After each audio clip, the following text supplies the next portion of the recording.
कहानी की शुरुआत में हम एक ऐसी जेल को देखते हैं जो एक सुनसान टापू पर बनी हुई थी। इस जेल के अंदर आज नए कैदियों को लाया जा रहा था, जिनमें से एक एडमंड भी था। वार्डन से मिलते ही एडमंड उसे कहता है कि सर मेरी मदद कीजिए, मैंने कुछ नहीं किया, मुझे यहाँ पर गलत इल्जाम में भेजा गया है। जिस पर वार्डन ने बड़े ही आराम से जवाब दिया कि मैं जानता हूँ, अगर तुमने कुछ किया होता तो तुम्हें देश के अंदर ही किसी जेल में फेंक दिया जाता। यहाँ इतनी दूर इस जेल में सिर्फ उन लोगों को लाया जाता है जिनके खिलाफ कोई साजिश की गई हो। इसके बाद वार्डन ने उसे बहुत मारा, फिर उसे जेल के कमरे में बंद कर दिया गया, जहाँ पर एक लकड़ी का दरवाजा और एक छोटी सी खिड़की मौजूद थी।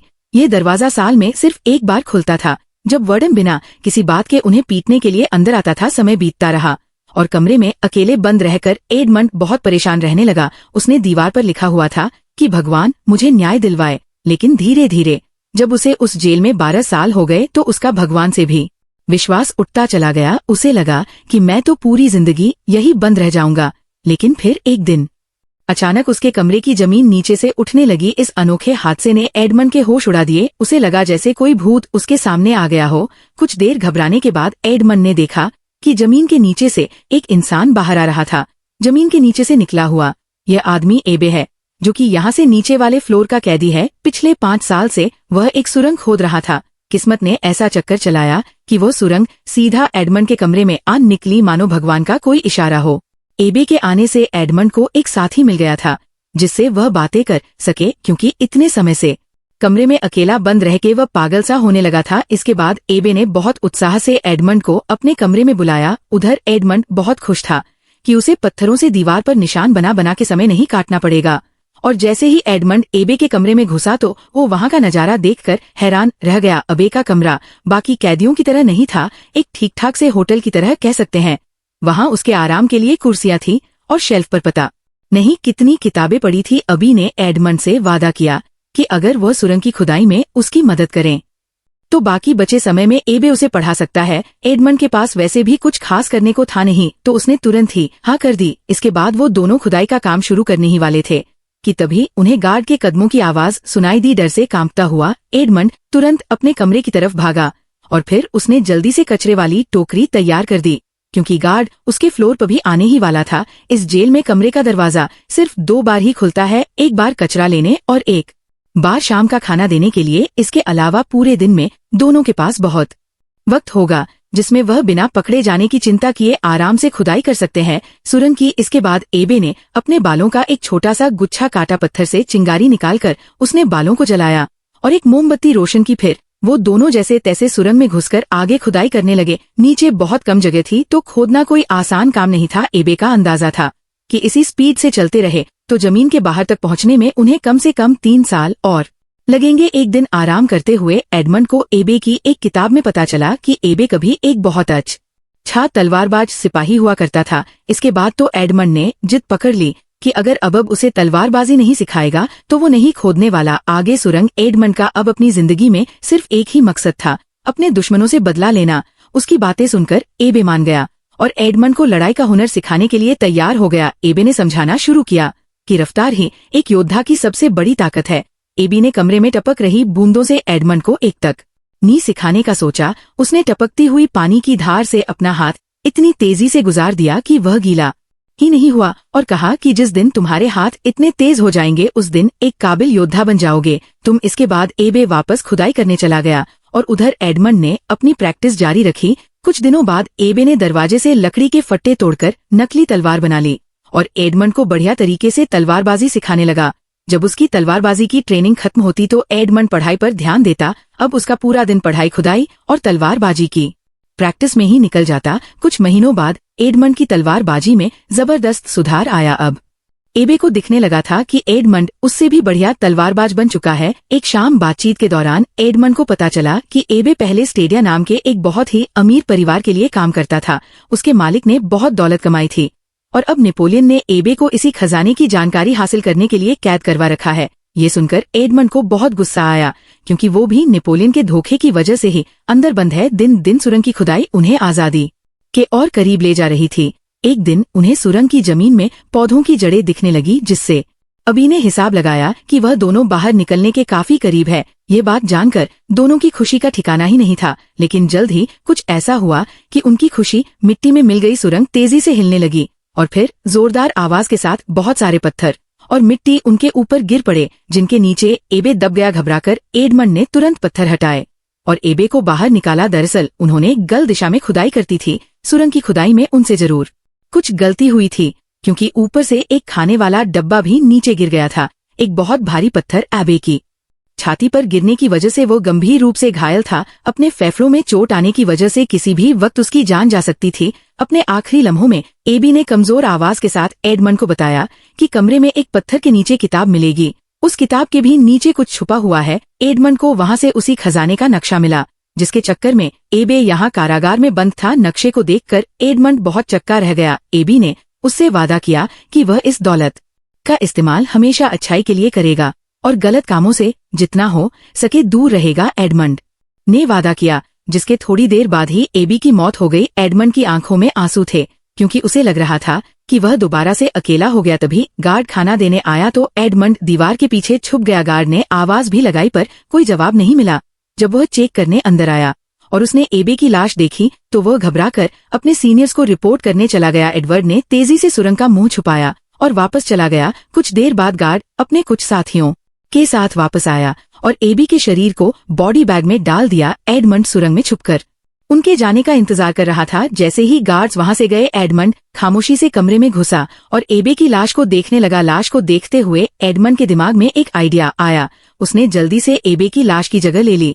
कुछ देर बाद वार्डन अपने आदमियों के साथ लाश को वहां से ले जाने के लिए आया। ये जेल एक सुनसान टापू पर थी, इसीलिए उन्होंने सोचा कि लाश को समुद्र में फेंक देना ही सही रहेगा। इस दौरान एक गार्ड खाना लेकर एडमंड के कमरे में गया, लेकिन जब बार बार दरवाजा खटखटाने के बावजूद भी किसी ने चूतक नहीं की तो गार्ड को शक हुआ। वह दरवाजा खोलकर अंदर गया, लेकिन वहां उसे एडमंड नहीं बल्कि एबी की लाश मिली। जिसके बाद वह गार्ड चिल्लाता हुआ वार्डन को बुलाने के लिए गया। वार्डन जल्दी से ये काम निपटाना चाहता था और उस दिन तूफानी हवाएं चल रही थी।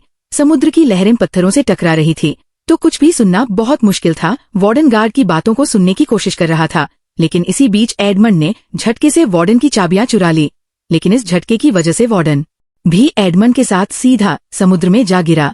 समुद्र में गिरते ही एडमंड ने चाबियां की मदद से जल्द खुद को बरी किया और जैसे ही वह तैरकर ऊपर आया तो उसने पीछे मुड़कर वार्डन को देखा। सालों का गुस्सा उसके अंदर भरा पड़ा था और उसने बेरमी से वार्डन को पानी में डुबोकर मार डाला। इसके बाद वो बिना पीछे देखे समुद्र में दूर तक तैरता रहा। अगली सुबह जब एडमंड की आंख खुली तो वो एक आइलैंड पर था। ना जाने कैसे वो यहाँ तक जिंदा पहुँच गया। उसे खुद भी समझ नहीं आ रहा था कि वो यहाँ तक जिंदा कैसे पहुँचा, लेकिन अभी भी वह आजाद नहीं हुआ था। समुद्री डाकुओं का एक झुंड बैठकर आराम से उसे देख रहा था। अब एडमंड को लगा था कि वह मारा जाएगा, लेकिन लुटेरों के सरदार लुईजी ने उसे एक मौका दिया। उसने कहा कि वो एडमंड को जिंदा छोड़ देगा, बस एक शर्त पर। एडमंड को उनके गद्दार साथी जकोब ने लड़ना होगा, जिसे वो वैसे भी जिंदा गाड़ने वाले थे। अगर जकोबो जीत गया तो वो उनकी टीम में वापस शामिल हो सकता है, लेकिन वो एडमंड को मार देंगे।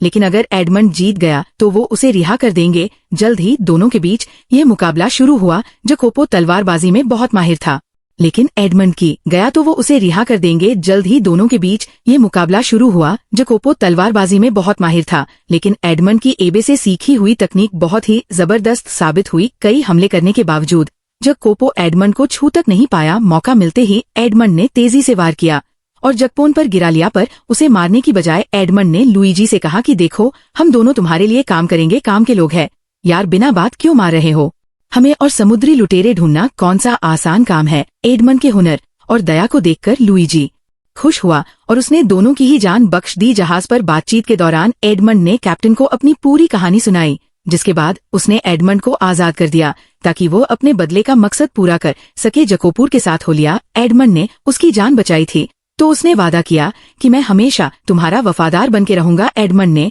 जकोपो से एक नाव का बंदोबस्त करने को कहा जब तक कि वह अपने कुछ पर्सनल काम निपटा ले। देर रात एडमंड चुप से अपने पुराने मालिक के घर गया, लेकिन सब कुछ बदल चुका था। बढ़े मालिक ने उसे पहचाना तक नहीं। उसे पता चला कि उसके जेल जाने के गम में डूबकर उसके पिता की भी मौत हो गई। इसी खबर से एडमंड को गहरा सदमा लगा और सबसे बड़ी चोट तो उसे तब लगी जब एडमंड ने जाना कि उसके पुराने दोस्त मोंटेग ने ही उसे फंसाया था और फिर मोंटेग ने उसी की मंगेतर का निशान बना हुआ था। उन्होंने उस टापू का चप्पा चप्पा छान मारा पर खजाना नहीं मिला, लेकिन फिर एडमंड को ख्याल आया कि शायद पानी के नीचे कुछ हो।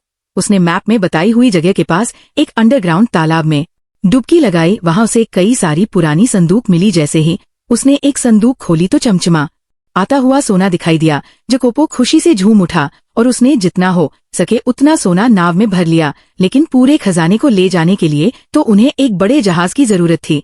लेकिन एडमंड के अंदर खुशी से ज्यादा अब अई भी बदले की आग थी। उसने फैसला किया कि ये दौलत बस एक ही काम आएगी। उसके बदले का रास्ता बनाने के सबसे पहले एडमंड ने एक बड़ा आलीशान घर खरीदा और अपने आप को फ्रांस के एक नए रईस के रूप में सबके सामने पेश किया। साथ ही उसने अपने आसपास के बाकी रईस लोगों को भी अपने शानदार घर में एक पार्टी के लिए बुलाया। जल्द ही उसकी दावतों और शहंशाही अंदाज ने सबके बीच उसे मशहूर कर दिया। रईस लोग अब एडमंड में दिलचस्पी लेने लगे, लेकिन असल में एडमंड ये सब अपने धोखेबाज दोस्त मोंटेग का ध्यान खींचने के लिए कर रहा था।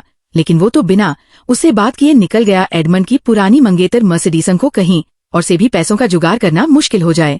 जकोपो ने एडमंड को खबर दी कि मोंटेग का एक बेटा भी है, एल्बर्ट। जिसके बाद एडमंड ने एक सुंदर औरत और अपने लुटेरे दोस्तों के साथ मिलकर एल्बर्ट की फर्जी किडनैपिंग करवाई, ताकि फिर एडमंड खुद मसीहा बनकर उसे बचा सके। प्लान काम कर गया और एल्बर्ट को यही लगा कि भाई इस बंदे ने तो मेरी जान बचा ली। उसका शुक्रिया अदा करते हुए एल्बर्ट ने एडमंड से गुजारिश की कि कुछ दिन बाद मेरा जन्मदिन है, आप उस पार्टी में जरूर आना। एडमंड ने कुछ नखरे दिखाए पर फिर आखिर में मान गया। उसी पार्टी में एल्बर्ट ने अपने पिता मोंटेग को एडमंड से मिलवाया। वो दोनों 13 साल बाद एक दूसरे के आमने सामने थे। एडमंड का हुलिया अब इतना बदल गया था कि मोंटेग ने उसे पहचाना नहीं। लेकिन संगीत विल्फोर्ड एक करप्ट मजिस्ट्रेट था जिसका इस इलाके की पुलिस पर पूरा काबू था। एडमंड की बातें सुनने के बाद विल्फोर्ड ने मोंटेग के साथ मिलकर एक प्लान बनाया जिसमें वो एडमंड का खजाना यहाँ आने से पहले ही लूट लेंगे और फिर सारा सोना उनका, जिस पर मोंटेग ने कहा कि एक आदमी है जो इस काम में उनकी मदद कर सकता है।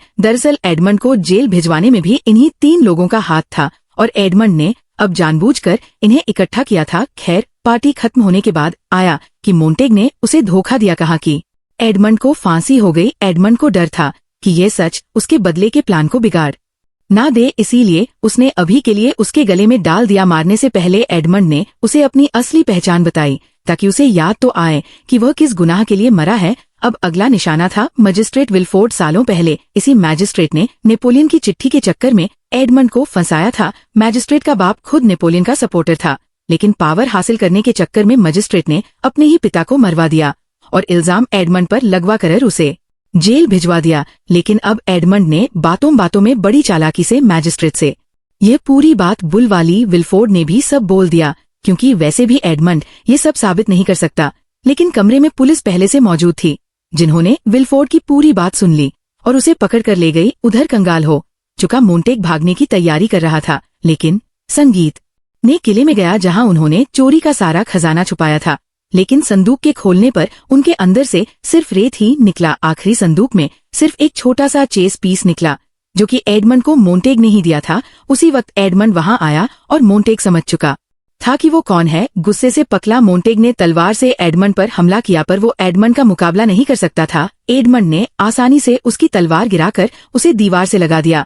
लेकिन जैसे ही एडमंड आखिरी वार करने वाला था, एल्बर्ट ने बीच में आकर कहा कि मैं अपने पिता को ऐसे मरने नहीं दूंगा। इसी चीज का फायदा उठाकर मोंटेग चुपके से बंदूक में गोली और बारूद भरने लगा तभी। लेकिन जब मोंटेग ने घोड़े पर चढ़कर जबरदस्त हमला किया तो एडमंड की तलवार गिर गई। अब मोंटेग जीतता हुआ मालूम पड़ रहा था, लेकिन अंत में एडमंड ने जैसे तैसे मोंटेग को गिराकर जानलेवा वार किया। मोंटेग की मौके पर ही मौत हो गई। अपनी बदले की आग ठंडी होने के बाद एडमंड अपनी पत्नी, ताकि किसी को भी वो सब न सहना पड़े जो उसने सहा है। वीडियो पसंद आई तो लाइक कर देना, चैनल को सब्सक्राइब कर लेना। मिलते हैं अगली वीडियो में।